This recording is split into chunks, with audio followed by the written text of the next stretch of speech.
Let me know in the chat if you have questions. We'll start with Jeff Ferrato. Go ahead, Jeff. Hello, Bill. Hello. Hey, you guys obviously got the vertical passing game going last week, like you've been waiting. Four completions over 40 yards, pretty productive. Can you talk about what the carryover effect to the whole offense is if you can do that on a consistent basis?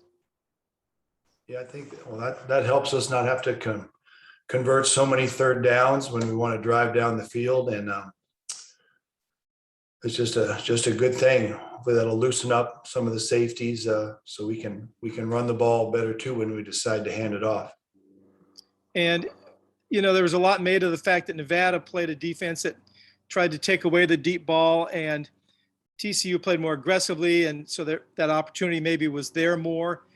Do you have to get to a point as an offense where you can use that in attack sort of regardless of what the other team is doing, or does the defense still dictate a lot of that? Well, I think we just got to have the ability to get it down the field when we want to, and we're obviously still a work in progress. I think our line did a better job of protecting against TCU than we did against Nevada. That gave us a chance to launch those balls. So everything goes hand in hand. And as you know, we've got three new components there in the O-line from last year: new right tackle, new center, and new left guard. So they made a huge jump from the first week to the second week. We're hoping to make an equally as big jump here from week 2 to 3 and just keep on building. But they played 8 quarters together, those 5 guys. So we're looking for bigger and better things from them, both in the pass protection game, but also the run game. But their pass protection was significantly better in week 2. And that probably contributed us being able to launch more balls down the field.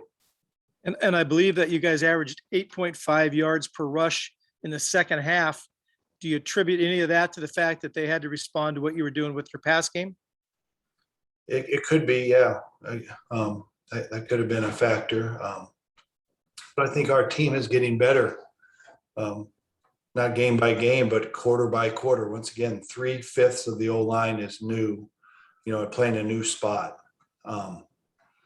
So they've got 8 quarters under their belt, and we're looking forward to more improvement quarter by quarter. Thanks, Bill. Okay, we'll go to Trace Travers. Go ahead, Trace. Hey, Coach. On the 68-yard pass from Chase to Trayveon, can you kind of walk us through the thinking on that play call? Well, we had a number of quarters beaters because that was, that's their coverage at TCU, to just play quarters across the board. And so we're trying to take advantage of that coverage and that, prey a little bit on that predictability. And Trey had a big game for us. He had a huge tackle on special teams on a punt.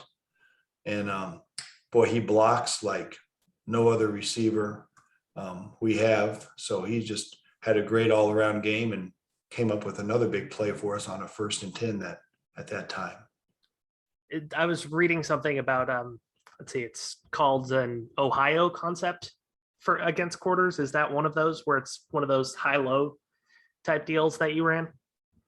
Yeah, I can't remember what we call it.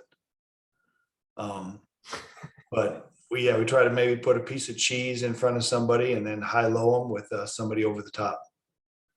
Awesome. Thank you. Okay, we'll go to Jim McGill from Bear Insider. Coach, you mentioned that Chase had a cleaner pocket to deal with this week. He did seem, however, to be more willing to throw into the tighter coverage and throw his guys open midfield. Is that something that was on the table for discussion a lot after that first game?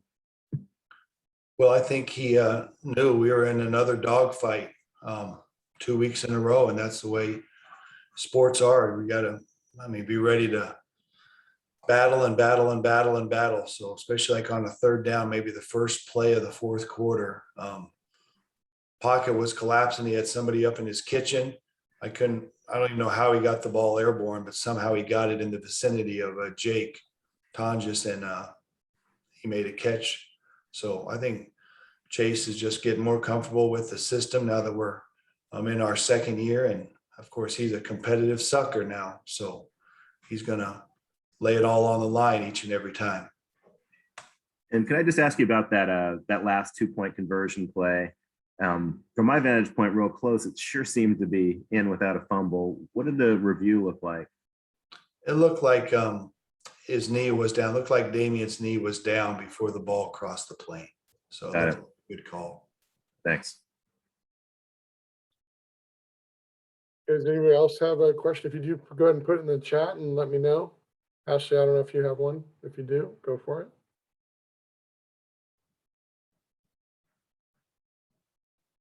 Jeff, go ahead.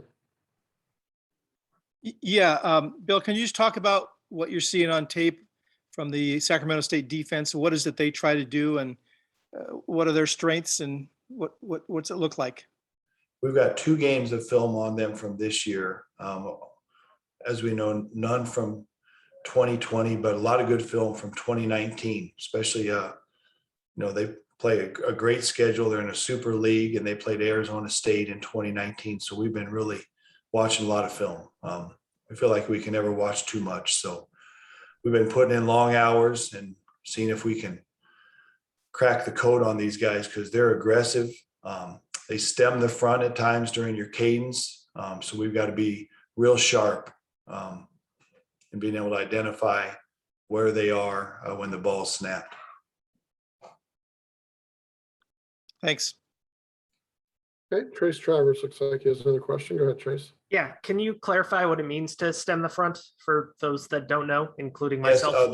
the down linemen move laterally kind of during the offense's cadence. So you may think that they're in a odd front or an even front, and then once you identify that and you proceed with your cadence, they'll stem to a different one, which if they do it at the last minute and then we snap the ball, we could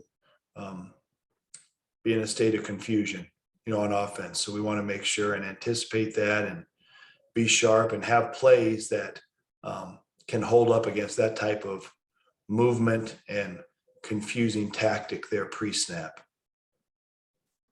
And one thing Coach Wilcox mentioned yesterday was that they're very multiple on defense. It seems like it with that sort of thing, but with their coverages, do you also see that there isn't one commonality like there may have been with TCU last week? No, yeah, they're very multiple and very creative on defense. Their scheme is quite exotic. So they do a good job. They really do. Thank you. Okay, anybody else with the final question? Give you about 2 seconds here. All right, seeing none.